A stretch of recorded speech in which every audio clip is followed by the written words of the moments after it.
बघा, आजच्या 20च्या जेन-झी जनरेशनमध्ये आपण आपल्या हेल्थकडे दुर्लक्ष करायला लागले आहोत. मग त्यासाठी आपल्याला आपली हेल्थ इम्प्रूव्ह करायला काय करायला पाहिजे? तर तुम्हाला सिंपलचं गुरुमंत्र सांगते. लाईफचा एक छान फंडा आहे, जे की तुम्ही यूज करा आणि तुमच्या आरोग्याला निरोगी बनवा. लाईफस्टाईल मॉडिफिकेशन असणं आपल्या आरोग्याला खूप जास्ती गरजेचं आहे. त्यामध्ये तुम्हाला 5 असे छोटे-छोटेसे जे रूल्स आहेत, ते तुम्हाला फॉलो करायचे आहे आणि बघा तुमचं आरोग्य किती छान निरोगी राहील.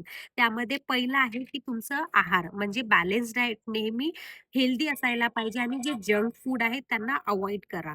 दुसरं आहे तुम्ही नियमित स्लीप म्हणजे झोप घ्या की जेणेकरून तुमचं आरोग्य हे निरोगी राहणार.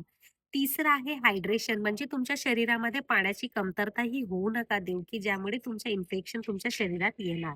चौथा आहे स्ट्रेस मॅनेजमेंट जे की आत्ताच्या जनरेशनला खूप जास्त इम्पॉर्टंट आहे. सकाळी उठून तुम्ही 30 मिनिटाचं मेडिटेशन करा. त्यामुळे तुमचं आरोग्य हे निरोगी राहणार. आणि पाचवा इट इज व्हेरी इम्पॉर्टंट की तुमची सोशल ॲक्टिव्हिटी त्यामध्ये तुमचे फ्रेंड सर्कल, तुमची सोसायटी, तुमचे नेबर्स ह्या सगळ्यांची हेल्दी रिलेशन ठेवा की जेणेकरून तुम्ही नेहमी हेल्दी राहणार. Health is wealth.